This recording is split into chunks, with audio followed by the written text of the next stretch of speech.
Hello students, welcome তোমাদের TBR একাডেমিতে। তো টিবিআর একাডেমি তোমাদের জন্য নিয়ে চলে এসেছে এএনএম জিএনএম 2024 এর জন্য কিন্তু প্র্যাকটিস সেট, এবং তোমাদের জন্য কিন্তু একদম আমরা ফ্রিতে প্র্যাকটিস সেটগুলো দিচ্ছি। তো যারা যারা আমাদের ক্লাসগুলো দেখছো অবশ্যই করে তোমরা জানাবে ক্লাসগুলো কেমন লাগছে। তো অলরেডি দেখো আমরা কিন্তু অনেকগুলো প্র্যাকটিস সেট আলোচনা করে ফেলেছি। আজকে তোমাদের কিন্তু তারপরের যে পার্টটা সেটা কিন্তু চলে এসেছে। আজকে দেখতে পাচ্ছ তোমরা টপিকটা কিসের উপর রয়েছে, বংশগতির উপর আজকে টপিকটা রয়েছে, যেটা কিনা তোমাদের এক্সামের জন্য খুবই ইম্পর্টেন্ট চ্যাপ্টার। এবং এই বংশগতি চ্যাপ্টারে কিন্তু অনেক স্টুডেন্টেরই কিন্তু প্রবলেম থাকে। তো সেই জন্য এটা কিন্তু তোমাদেরকে ভালো করে প্র্যাকটিস করতে হবে, এবং সেখান থেকে কিন্তু একদম টপ মোস্ট যেগুলো এমসিকিউ হয় বা একদম সাজেস্টিভ কোয়েশ্চেনগুলো সেগুলো কিন্তু আমরা নিয়ে চলে এসেছি। অবশ্যই করে যারা যারা আগের ক্লাসগুলো দেখোনি তাকে আমি সাজেস্ট করবো অবশ্যই করে আগের ক্লাসগুলো তোমরা দেখো, এবং তার সঙ্গে সঙ্গে কিন্তু এই ক্লাসটা ভালো করে তোমরা দেখতে থাকো। এই ক্লাসে যে কোয়েশ্চেনগুলো রয়েছে, যে প্রশ্নগুলো তোমাদের জন্য নিয়ে এসেছি আমরা, একদম কিন্তু সাজেস্টিভ কোয়েশ্চেন, একদম তোমাদের এক্সাম পয়েন্ট অফ ভিউ থেকে খুবই ইম্পর্টেন্ট। তো চলো ক্লাসটা স্টার্ট করবো, কিন্তু তার আগে তোমাদের বলে নিই যে যারা যারা কিন্তু আমাদের ক্লাসগুলো করছো অবশ্যই করে আমাদের হোয়াটসঅ্যাপ চ্যানেল, হোয়াটসঅ্যাপ গ্রুপ রয়েছে, সেখানে তোমরা জয়েন করো। লিঙ্কটা তোমরা ডেসক্রিপশন বক্সে গেলেই কিন্তু পেয়ে যাবে। সেখানে কিন্তু এই ক্লাসের পিডিএফ গুলো একদম ফ্রিতে তোমরা কিন্তু পেয়ে যাবে। তো সেই পিডিএফ গুলো কিন্তু তোমরা নিজেদের কাছে রেখে দিতে পারবে, এবং সেখান থেকে তোমরা কিন্তু পরবর্তীকালে সেগুলো প্র্যাকটিসও করতে পারবে। তো চলো আজকে আমরা ক্লাসটা স্টার্ট করছি। অবশ্যই করে যারা যারা এএনএম জিএনএম 2024 কে টার্গেট করছো অবশ্যই করে তোমরা ক্লাসগুলো দেখতে থাকো। আমাদের কিন্তু অলরেডি অনেকগুলো ক্লাস আগে হয়ে গেছে। আমরা 7টা সেট অলরেডি করে ফেলেছি, আজকে কিন্তু আমরা 8 নম্বর সেট করব। তো যারা যারা আগের সেটগুলো করনি অবশ্যই করে তোমরা করে নেবে আগের সেটগুলো, এবং জানাবে তোমাদের ক্লাসগুলো কেমন লাগছে, বন্ধুদের সঙ্গে শেয়ার করবে যারা যারা কিন্তু এএনএম জিএনএম 2024 এর জন্য প্রিপারেশন নিচ্ছে। তো চলো আমরা কিন্তু ক্লাসে চলে যাই। তো ফার্স্ট কোয়েশ্চেন কি রয়েছে আমাদের জন্য দেখে নিই। আজকে কিন্তু আমাদের একদম বংশগতির উপরে রয়েছে। এই চ্যাপ্টার থেকে কিন্তু অনেকেরই প্রবলেম থাকে, বংশগতির চ্যাপ্টার, হেরিডিটি কিন্তু চ্যাপ্টারটা হচ্ছে খুবই ইম্পর্টেন্ট। ভালো করে একটু প্র্যাকটিস করলে এখান থেকে কিন্তু তোমরা সহজেই কিন্তু অ্যান্সারগুলো করতে পারবে। তো দেখো ফার্স্ট যে আমাদের কোয়েশ্চেনটা রয়েছে এটা একদম কমন কোয়েশ্চেন, একদম ইম্পর্টেন্ট কোয়েশ্চেন। তো এটা মোটামুটি সবাই পারবে। দেখো বংশগতির জনক কাকে বলা হয়, বংশগতির জনক কাকে বলা হয় এটা কিন্তু আলাদা করে আর বলে দেওয়ার কিছু নেই, তোমরা মোটামুটি সবাই জানো। এর অ্যান্সারটা কি হবে, অপশনগুলো কি দেওয়া রয়েছে দেখো, বলছে ডারউইন, মর্গেন, মেন্ডেল, হার্গবিন্দ খোরানা। আমরা জানি যে বংশগতির জনক কাকে বলা হচ্ছে। বংশগতির জনক হচ্ছেন অস্ট্রিয়াবাসী যে আমাদের ছিলেন ধর্মযাজক, তাকে আমরা কি নামে চিনি, বা তার নামটা কি না Gregor Johann Mendel. Gregor Johann Mendel তিনি কিন্তু হচ্ছেন আমাদের তিনি কিন্তু হচ্ছেন আমাদের বংশগতির জনক, তাকে বলা হচ্ছে বংশগতির জনক। তো চলো তাহলে অন্যান্য যে বিজ্ঞানীরা রয়েছেন তারাও কিন্তু খুবই নামকরা বিজ্ঞানী। তাহলে ডারউইনকে আমরা জানি, ডারউইন কিসের জন্য, ডারউইন হচ্ছে আমাদের বিবর্তনবাদ। ঠিক আছে, সেই বিবর্তনবাদে তার একটা বিখ্যাত থিওরি ছিল, ওই যে তোমার origin of species by means of natural selection, তার বইটা ছিল। তাহলে সেই বইতে কিন্তু তিনি বিবর্তনবাদের বিভিন্ন রকম সূত্র সেখানে কিন্তু তিনি দিয়েছিলেন। মর্গ্যানকেও আমরা কিন্তু বলবো, মর্গ্যানও রয়েছেন, মর্গ্যানও বংশগতির সঙ্গে যুক্ত। তো তাকে কি বলা হয় নেক্সট কোয়েশ্চেন আমরা আছে দেখবো অবশ্যই করে। হরগোবিন্দ খোরানা কিন্তু মনে রাখতে হবে নোবেল পুরস্কার পেয়েছিলেন কিসের জন্য, তিনি কিন্তু কোষের বাইরে কিন্তু তিনি mRNA কে সংশ্লেষ করার জন্য কিন্তু অবশ্যই করে তিনি নোবেল পুরস্কার পেয়েছিলেন। তো চলো নেক্সট কোয়েশ্চেন আমরা চলে যাচ্ছি। নেক্সট কোয়েশ্চেন কি রয়েছে আমাদের কাছে, তাহলে দেখো নেক্সট কোয়েশ্চেনটা কি রয়েছে। আগেরটাতে আমরা দেখলাম যে বংশগতির জনক, এখানে একটা জিনিস নতুন অ্যাড হয়েছে কি দেখো, বলছে আধুনিক বংশগতির জনক কাকে বলা হচ্ছে। মডার্ন জেনেটিক্স বা আধুনিক বংশগতির জনক কাকে বলা হচ্ছে, modern genetics, father of modern genetics.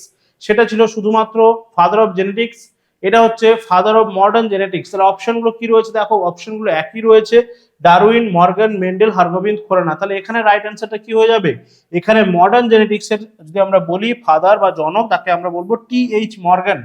T. H.. মর্গানকে কিন্তু আমরা বলবো ফাদার অফ মডার্ন জেনেটিক্স। তার মানে অপশন বিটা হয়ে যাচ্ছে কিন্তু এখানে আমাদের right answer, father of modern genetics T. H..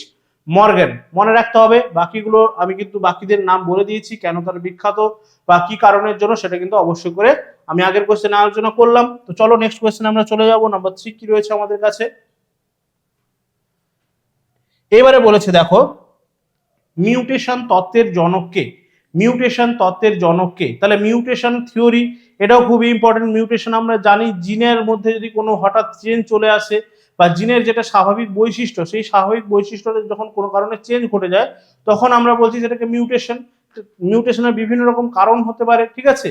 তো সেটা কিন্তু বিভিন্ন রকম কারণে মিউটেশন ঘটতে পারে বা জিনের পরিবর্তন ঘটতে পারে। তাহলে আমাদেরকে মনে রাখতে হবে যে জিনের পরিবর্তন ঘটছে সেটাকেই আমরা বলবো মিউটেশন। তাহলে মিউটেশন তত্ত্বের জনক আমরা কাকে বলবো?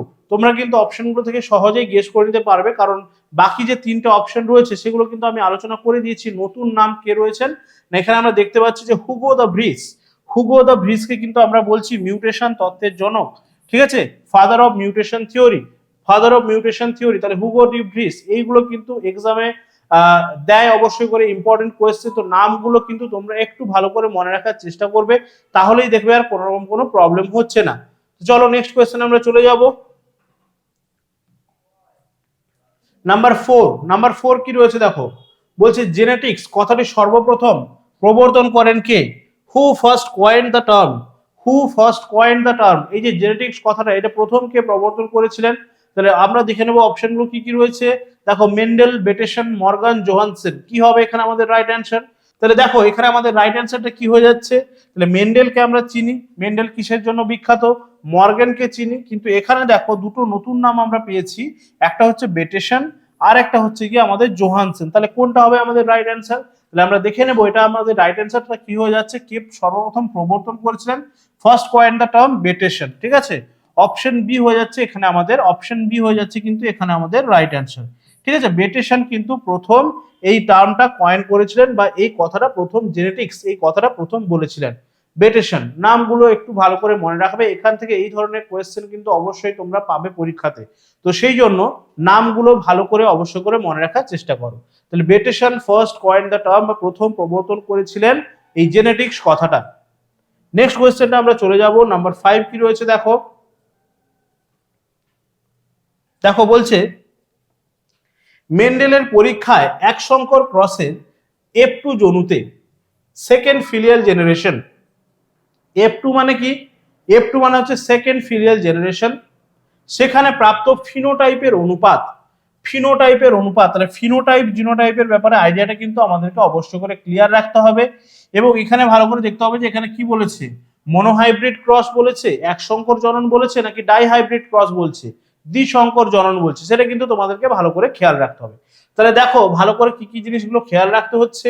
এখানে আমরা প্রথম দেখবো যে মনোহাইব্রিড ক্রস না ডাই হাইব্রিড ক্রস বলছে, দেন এখানে দেখবো যে F2 জনুতে বলছে, তারপরে দেখবো এখানে জিনোটাইপ বলছে নাকি ফিনোটাইপ বলছে, ভালো করে খেয়াল রাখবো। তাহলে আমরা যদি একটু ছোট করে আলোচনা করে নেই যে জিনোটাইপ আর ফিনোটাইপের মধ্যে একদম বেসিক ডিফারেন্সটা কি। জিনোটাইপটা হচ্ছে কি আমরা জিনগত বৈশিষ্ট্য, ঠিক আছে, জিনগত কি কি বৈশিষ্ট্য থাকছে সেটা হচ্ছে জিনোটাইপ। তার মানে সেটা একটা ভেতরের জিনিস, সেটা পরীক্ষা নিরীক্ষা সাপেক্ষ, পরীক্ষার মাধ্যমে আমাদেরকে দেখতে হবে যে জিনোটাইপটা কি। অন্যদিকে আমরা যদি এখানে ফিনোটাইপ, যেটা এখানে আমাদেরকে চেয়েছে, ফিনোটাইপটা হচ্ছে বাহ্যিক বৈশিষ্ট্য, আমরা বাইরে থেকে দেখে কি বুঝতে পারছি, বাইরে থেকে যেটা দেখে বুঝতে পারছি সেই হচ্ছে আমাদের ফিনোটাইপ, ঠিক আছে। তাহলে এটা হচ্ছে একদম বেসিক ডিফারেন্স, বাহ্যিক দিক বা বাইরে থেকে দেখে যেটা বুঝতে পারছি সেটা হচ্ছে ফিনোটাইপ, আর যেটা পরীক্ষা নিরীক্ষার মাধ্যমে জিন বিশ্লেষণের মাধ্যমে আমরা দেখতে পাবো সেটা হচ্ছে আমাদের জিনোটাইপ। তাহলে এখানে আমাদের ফিনোটাইপটা চেয়েছে এবং সেটা অবশ্যই করে এক সংকর জননের ক্ষেত্রে। তাহলে আমরা সবাই জানি যে ফিনোটাইপের অনুপাতটা কি হয়, যে 3:1, 3:1 আমরা জানি, সেই যে আমরা দেখেছিলাম। আমরা যদি একটু চেকার বোর্ডটা দেখে নেই ভালো করে, খেয়াল করলে আমরা দেখবো যে F2 জনুতে তাহলে কি ছিল, ঠিক আছে।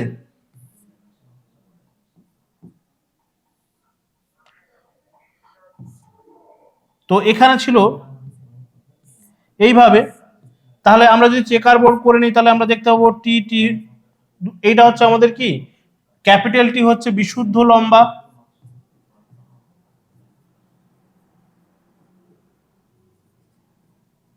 আর এই স্মল টিটা আমরা দেখেছিলাম যে বিশুদ্ধ বেঁটে ছিল,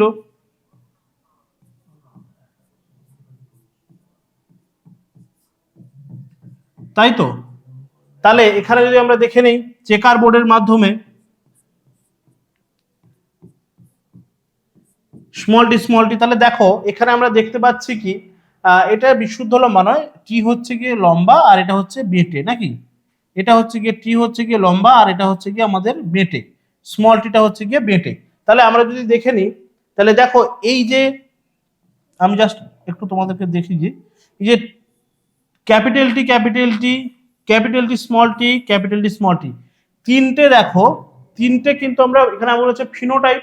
তাহলে ফিনোটাইপ মানে আমরা বাইরে থেকে দেখে কি দেখবো না, তিনটে গাছ হচ্ছে আমাদের লম্বা হয়েছে, তিনটে গাছ লম্বা হয়েছে। আমরা কিন্তু ভেতরে দেখতে যাচ্ছি না যে কোনটা শঙ্কর লম্বা কোনটা বিশুদ্ধ লম্বা, সেটা আমরা কিন্তু দেখতে যাচ্ছি না। আমরা দেখবো কি তিনটে গাছ লম্বা হয়েছে। আর কি দেখতে পাবো, আর কি দেখতে পাবো না, আর দেখতে পাবো যে এই যে একটা গাছ রয়েছে এখানটায়, এই যে একটা গাছ রয়েছে এখানটায়, এই গাছটা, ঠিক আছে, এই গাছটা হচ্ছে কি বেঁটে হয়েছে। তাহলে দেখতে পেলাম কি তিনটে গাছ লম্বা হয়েছে, একটা গাছ হয়েছে বেঁটে, তাহলে 3:1, 3:1। এইটা যদি আমাদেরকে বলতো জিনোটাইপ, যদি বলতো জিনোটাইপ,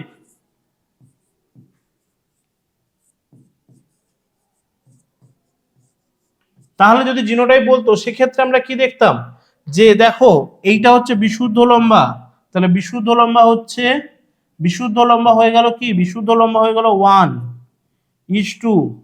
দুটো হচ্ছে শঙ্কর লম্বা, দুটো হচ্ছে শঙ্কর লম্বা, দুটো শঙ্কর লম্বা, তাহলে 2। তাহলে আরেকটা হয়ে গেল কি, একটা হয়ে গেল বিশুদ্ধ বেঁটে, তাহলে এটা হয়ে গেল 1, তাই না? তাহলে জিনোটাইপ হলে এইটা হবে, ফিনোটাইপ হলে হচ্ছে 3:1। কেন হলো আমি আশা করি বোঝাতে পারলাম ব্যাপারটা কিভাবে হচ্ছে বা কেন হলো, ঠিক আছে? তাহলে মনোহাইব্রিড ক্রসের ক্ষেত্রে এই হচ্ছে গিয়ে ব্যাপার। চলো নেক্সট কোয়েশ্চেন আমরা চলে যাব। নেক্সট কোয়েশ্চেন কি রয়েছে আমরা দেখে নিই। চলো, মেন্ডেলের পরীক্ষায় দ্বিসংকর ক্রসে F2 জনুতে প্রাপ্ত ফিনোটাইপের অনুপাত। তাহলে দ্বিসংকর ক্রসে বলছে ফিনোটাইপ, এখানেও সেই বলেছে দেখো, তাহলে এটা হয়ে গেছে ডাইহাইব্রিড ক্রস, এটা হয়ে গেছে ফিনোটাইপ। তাহলে ডাইহাইব্রিড ক্রসে ফিনোটাইপ, তার মানে বাইরে থেকে দেখে আমরা কি দেখব, বাইরে থেকে দেখলে আমরা কি দেখতে পাবো, ডাইহাইব্রিড ক্রস। এখানে বলছে দ্বিসংকর জনন, ভালো করে কিন্তু এই জিনিসটা তোমাদেরকে খেয়াল রাখতে হবে। তাহলে দ্বিসংকর জননের ক্ষেত্রে অনুপাতটা কি হয়ে যাবে, তাহলে দেখো তিনটে অপশন দেওয়া আছে 9:3:3:2, তারপরে দেওয়া আছে 9:7, তারপরে দিয়েছে দেখো 9:4:3, আর নেক্সট দিয়েছে 9:3:3:1। অবশ্যই করে অপশন ডি 9:3:3:1, অপশন ডি হয়ে যাচ্ছে এখানে আমাদের রাইট অ্যান্সার। তাহলে দ্বিসংকর জননের ক্ষেত্রে আমাদেরকে দেখতে পাবো আমরা কি, যে এখানে দেখতে পাবো কি, এখানে কিন্তু এক সংকর জননের ক্ষেত্রে যেমন এক জোড়া বিপরীতধর্মী বৈশিষ্ট্য ছিল, তার মানে একটা ছিল লম্বা, একটা ছিল বেঁটে, ঠিক আছে? এখানে আমরা দেখতে পাবো দুজোড়া বিপরীতধর্মী বৈশিষ্ট্য। সেই যে মেন্ডেলের পরীক্ষাতে আমরা দেখছিলাম যে মটর বীজের যে আকৃতি, একটা হচ্ছে হলুদ গোল আর একটা হচ্ছে কুঞ্চিত সবুজ, তাই না? তাহলে এই ধরনের দুজোড়া বিপরীতধর্মী বৈশিষ্ট্য কিন্তু আমরা দেখতে পাবো, এবং সেক্ষেত্রে ফিনোটাইপের অনুপাতটা হয়ে যাচ্ছে 9:3:3:1, তাই তো? চলো নেক্সট কোয়েশ্চেন কি রয়েছে আমাদের কাছে, নিম্নলিখিত কোনটি টেস্ট ক্রস? তাহলে টেস্ট ক্রস ব্যাক ক্রস খুবই important, test cross back cross খুবই ইম্পর্টেন্ট, দুটোর আইডিয়া একদম ক্লিয়ার রাখতে হবে, কোনটা হচ্ছে গিয়ে টেস্ট ক্রস, কোনটা হচ্ছে গিয়ে ব্যাক ক্রস। তাহলে এখানে আমাদেরকে জানতে চেয়েছে কোনটা হচ্ছে টেস্ট ক্রস, তার মানে এখানে দেখো দেওয়া রয়েছে, বলছে দেখো ক্যাপিটাল টি স্মল টি ইনটু, তার সঙ্গে করা হচ্ছে না স্মল টি, তারপরে কি করা হচ্ছে দেখো স্মল টির সঙ্গে স্মল টির ক্রস হচ্ছে, তারপরে দেখো ক্যাপিটাল টি স্মল টি ক্রস হচ্ছে, তারপরে দেখো ক্যাপিটাল টি আর ক্যাপিটাল টির ক্রস হচ্ছে। তাহলে কোনটা হচ্ছে গিয়ে টেস্ট ক্রস? তাহলে আমরা যদি দেখে নেই এখানে রাইট অ্যান্সারটা কি হয়ে যাবে, অপশন এ, আমরা জানি অপশন এ হয়ে যাচ্ছে এখানে আমাদের রাইট অ্যান্সার, অপশন এ হয়ে যাচ্ছে রাইট অ্যান্সার, ঠিক আছে? তাহলে টেস্ট ক্রস হচ্ছে কি না, শঙ্কর যেটা রয়েছে আমরা পাচ্ছি, শঙ্করের সঙ্গে একদম হোমোজাইগাস প্রচ্ছন্ন, ঠিক আছে? হেটেরোজাইগাস যেটা আমরা শঙ্কর পাচ্ছি তার সঙ্গে হোমোজাইগাস প্রচ্ছন্নের যে সংকরায়ন করা হচ্ছে বা ক্রস করা হচ্ছে, সেটাই হচ্ছে আমাদের টেস্ট ক্রস, ঠিক আছে? অন্যদিকে ব্যাক ক্রস কি, ব্যাক ক্রস কিন্তু দুটোই হতে পারে, তার মানে ক্যাপিটাল টির সঙ্গে আইদার হচ্ছে কি আমরা ক্যাপিটাল টি স্মল টি করব, বা যে কোনো একটা, এই দুটোর যে কোনো একটাকেই আমরা কিন্তু ব্যাক ক্রস বলতে পারি, ব্যাক ক্রস বলতে পারি, ঠিক আছে? ব্যাক ক্রস বলতে পারি,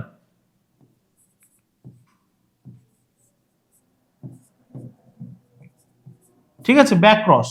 কিন্তু শুধুমাত্র যদি আমরা এটা বলি, শুধুমাত্র যদি আমরা এটার সঙ্গে করি, তাহলে কিন্তু আমরা দেখব যে এটা হচ্ছে কি আমাদের টেস্ট ক্রস, ঠিক আছে? এখানে আমাদের টেস্ট ক্রস, তার মানে কি হচ্ছে ব্যাক ক্রসে আমরা যে কোনো একটা, সেটা হোমোজাইগাস প্রচ্ছন্ন হতে পারে বা হোমোজাইগাস প্রকট হতে পারে, যার সঙ্গে করব সেটা হচ্ছে ব্যাক ক্রস, আর এটা শুধুমাত্র প্রচ্ছন্নের সঙ্গে হলে সেটা হচ্ছে কি আমাদের টেস্ট ক্রস। ভালো করে কিন্তু খেয়াল রাখতে হবে এই জিনিসটা। চলো নেক্সট কোয়েশ্চেন আমরা চলে যাব। নাম্বার 8 কি রয়েছে আমাদের কাছে, বলছে নিম্নলিখিত কোন ক্রসটি ব্যাক ক্রস। দেখো তারপরে কিন্তু কোয়েশ্চেনটা দিয়েছে, আশা করি আর কোন রকম কোনো প্রবলেম হবে না, কারণ একটু আগে আমি বলে দিলাম এর অ্যান্সারটা। দেখো ফার্স্ট ফিলিয়ারের সঙ্গে ফার্স্ট ফিলিয়ারের সঙ্গে প্রকট, ফার্স্ট ফিলিয়ারের সঙ্গে প্রচ্ছন্ন, নাকি ফার্স্ট ফিলিয়ারের সঙ্গে যে কোনো জনিত জনু। তাহলে আমরা দেখলাম যে প্রকট ও ব্যাক ক্রসের ক্ষেত্রে কি হচ্ছে, ব্যাক ক্রস যেহেতু জানতে চেয়েছে সেখানে আমরা প্রকটকেও নিতে পারবো আবার প্রচ্ছন্নকেও কিন্তু নিতে পারবো। তাহলে কি হয়ে যাচ্ছে, যে কোনো জনিত জনু যে কোনো জীবের হতে পারে। তাহলে অপশন ডি হয়ে যাচ্ছে এখানে আমাদের রাইট অ্যান্সার। অপশন ডি হয়ে যাচ্ছে রাইট অ্যান্সার। শুধুমাত্র এটা হলে এটা কি হচ্ছিল, এটা ছিল টেস্ট ক্রস।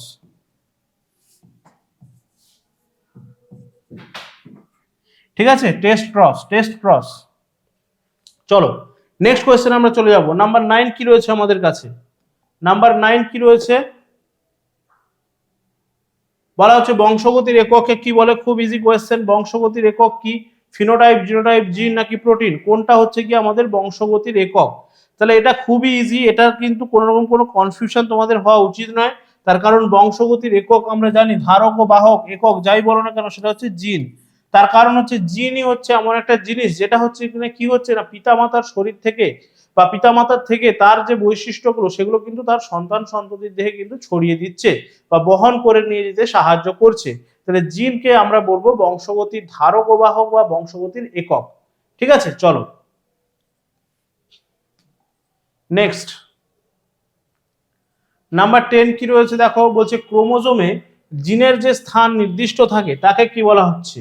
তাহলে একটা ক্রোমোজোমের মধ্যে জিন যেই স্থানে থাকছে বা একটা ক্রোমোজোমের মধ্যে জিনের যে অবস্থান সেইটাকে আমরা কি বলছি। অপশনগুলো ভালো করে দেখো, বলছে অ্যালিল, অ্যালিলোমর্ফ, সংকর নাকি লোকাস। জিন যেই জায়গাতে অবস্থান করছে তাকে আমরা কি বলবো, তাকে আমরা বলবো লোকাস।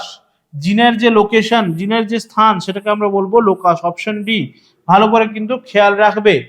ঠিক আছে, অ্যালিল হচ্ছে কি, অ্যালিল হচ্ছে জিনেরই একটা অন্য ফর্ম। ঠিক আছে, অ্যালিল হচ্ছে জিনেরই ফর্ম। ঠিক আছে, কিন্তু যেই জায়গাতে জিন অবস্থান করছে ক্রোমোজোমের মধ্যে সেটাকে আমরা বলছি কি, সেটাকে আমরা বলছি লোকাস। নেক্সট কোয়েশ্চেন আমরা চলে যাব নাম্বার 11। জেনেটিক ইঞ্জিনিয়ারিং এর ডিএনএ এর টুকরোকে কাটার জন্য যে উৎসেচক ব্যবহার করা হয় সেটি কি। তাহলে আমরা দেখেছি যে যখন ডিএনএ রেপ্লিকেশন হচ্ছে, ডিএনএ রেপ্লিকেশনের সময় কি করা হচ্ছে না, ডিএনএ এর একটা অংশকে কাটা হচ্ছে। তাহলে এই কাটার জন্য তো আমরা অন্য কিছু ব্যবহার করতে পারবো না, যে ছুরি কাঁচি বা হচ্ছে কুঠার এই সমস্ত কিছু ব্যবহার করতে পারবো না। এর জন্য আমাদের কি করতে হবে, বিশেষ একটা উৎসেচক রয়েছে, সেই উৎসেচকই কিন্তু এই ডিএনএটাকে কাটতে সাহায্য করছে। তাহলে এই যে উৎসেচকটার নাম কি, এই উৎসেচকটার নাম কি সেটা কিন্তু তোমাদেরকে বলতে হবে। চলো তাহলে রাইট অ্যান্সার কি হয়ে যাচ্ছে দেখো, আমাদের যেটা অপশনগুলো দেখে নেবো আমরা, ডিএনএ পলিমারেজ, এটি ফাজ নাকি লাইগেজ নাকি রেস্ট্রিকশন এন্ডোনিউক্লিয়েজ। তাহলে ডিএনএ টুকরোগুলোকে কাটবার জন্য কোন উৎসেচক ব্যবহার করা হচ্ছে।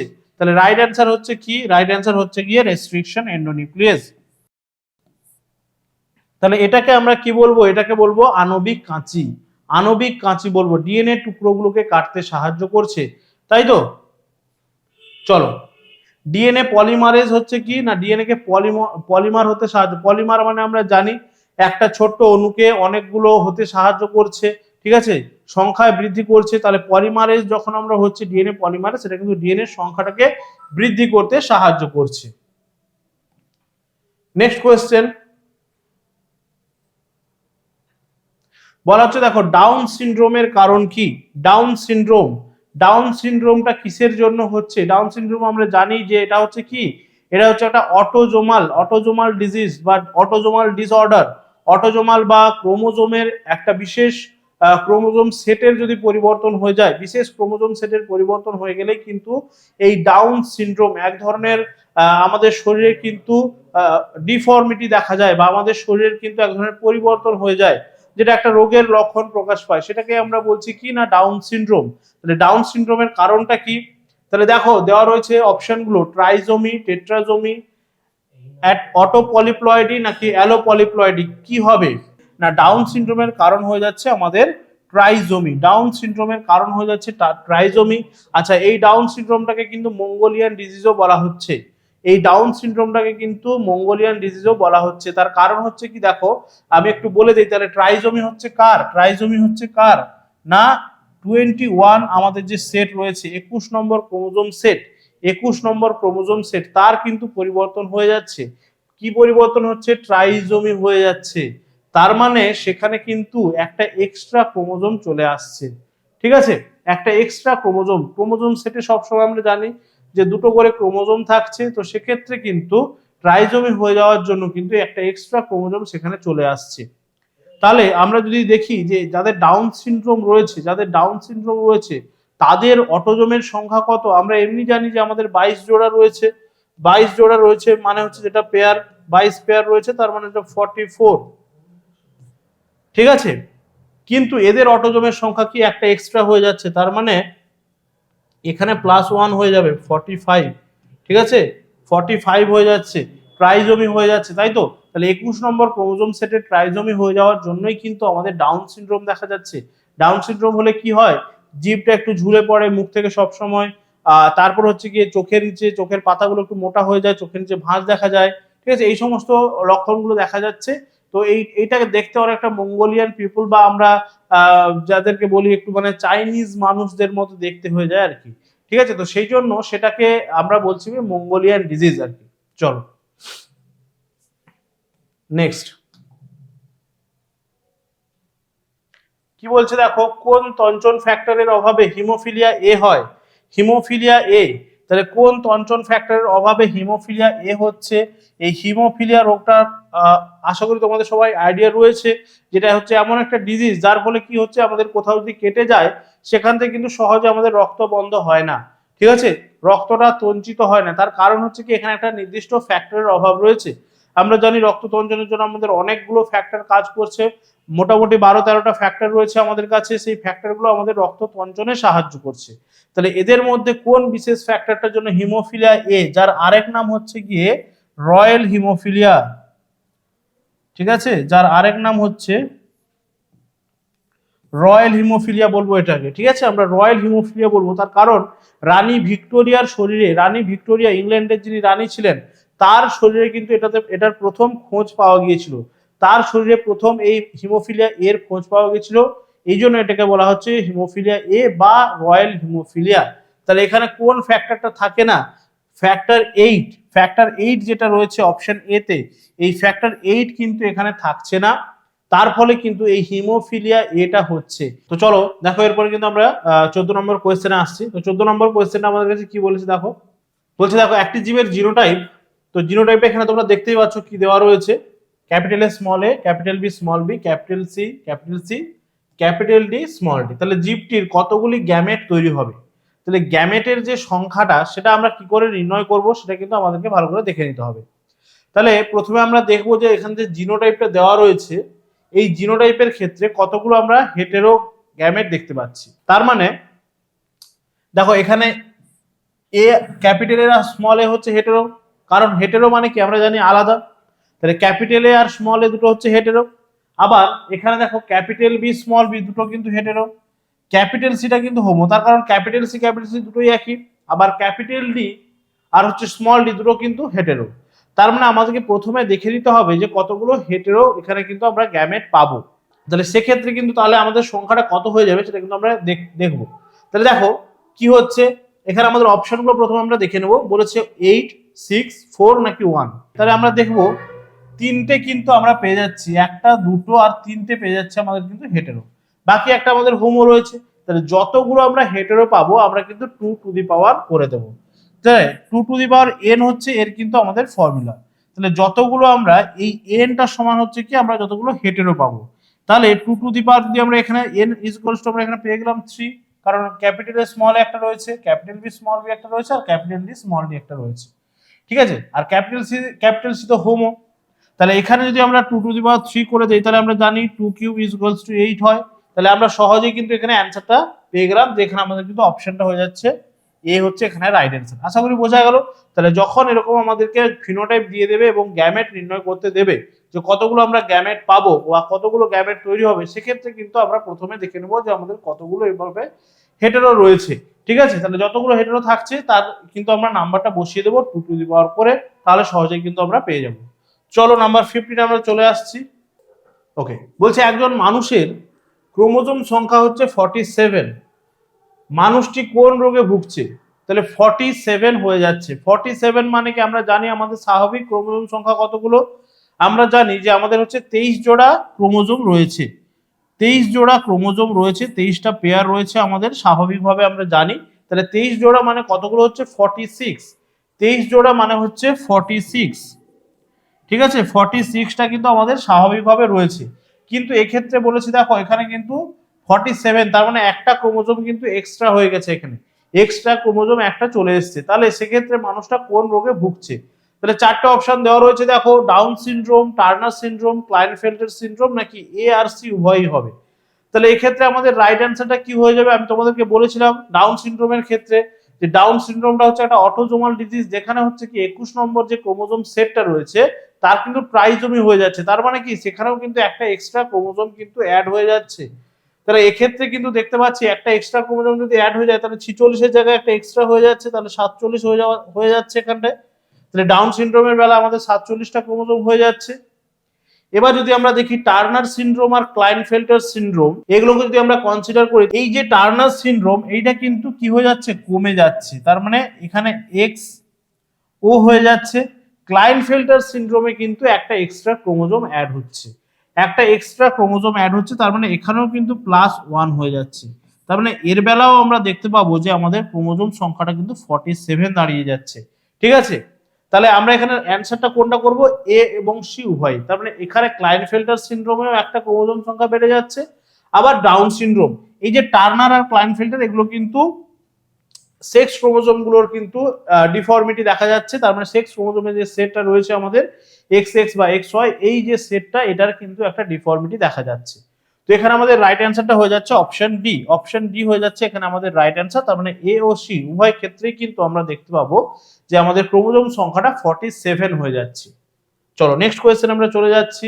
নাম্বার 16 কি রয়েছে দেখো, বলছে একজন বর্ণান্ধ পুরুষ একজন বাহক মহিলাকে বিবাহ করেছেন, কত সংখ্যক বাহক শিশু? ভালো করে কিন্তু এই যে অ্যানসার ফিগারটা ভালো করে দেখতে হবে।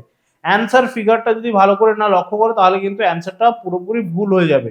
তাহলে এখানে কি বলছে দেখো, বলছে একজন বর্ণান্ধ পুরুষ একজন বাহক মহিলাকে। তাহলে প্রথমে আমাদেরকে জানতে হবে যে এই সমস্ত কোয়েশ্চেন সলভ করার রাইট অ্যাপ্রোচ হচ্ছে কি, প্রথমে কিন্তু তোমরা চেকার বোর্ডটা করে নেবে।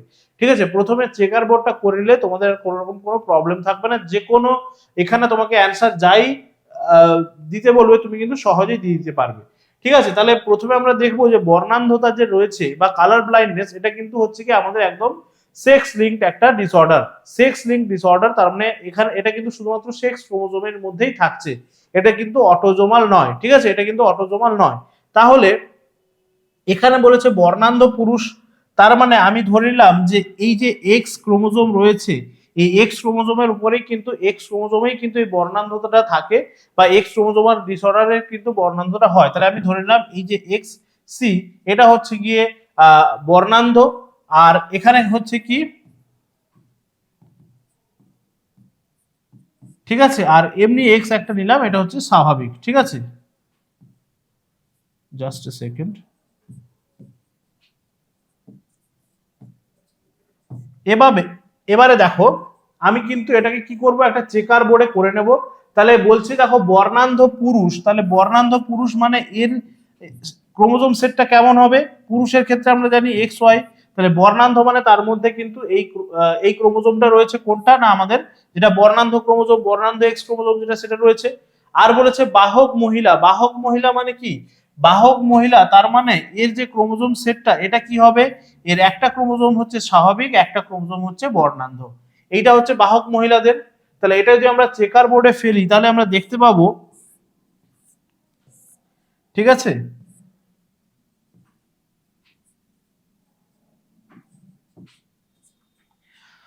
তো দেখো এখানে কিন্তু আমরা মহিলাদের লিখছি, তো সেক্ষেত্রে দেখো আর এখানে আমরা লিখছি পুরুষেরটা, তাহলে যে হচ্ছে গিয়ে বর্ণান্ধ, তাহলে এটা হচ্ছে বর্ণান্ধ পুরুষের ক্ষেত্রে, এটা হচ্ছে বাহক মহিলা। তাহলে এখানে আমরা কিন্তু এবারে চেকার বোর্ড যদি করি আমরা দেখতে পাবো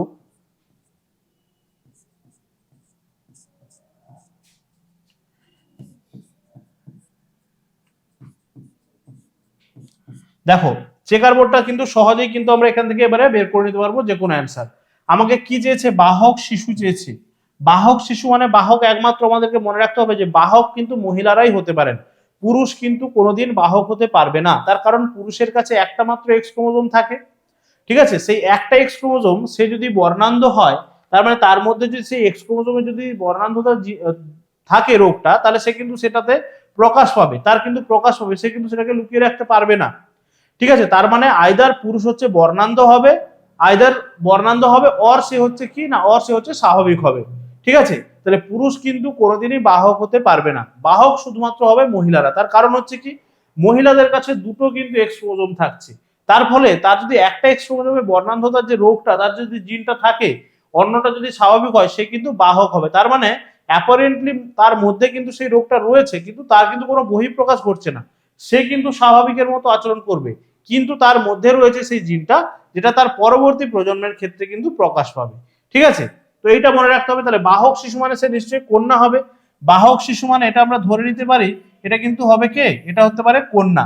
তাহলে দেখো বাহক কে হচ্ছে এখানে, এই দেখো এ হচ্ছে পুরুষ, এ হচ্ছে মেল, আমি লিখলাম, এ হচ্ছে স্বাভাবিক, এ হচ্ছে গিয়ে কি, এও মেল, কিন্তু এ হচ্ছে গিয়ে বর্ণান্ধ, তার মানে আমি এখানে সি লিখে দিলাম, ঠিক আছে? বর্ণান্ধ, কালার ব্লাইন্ড।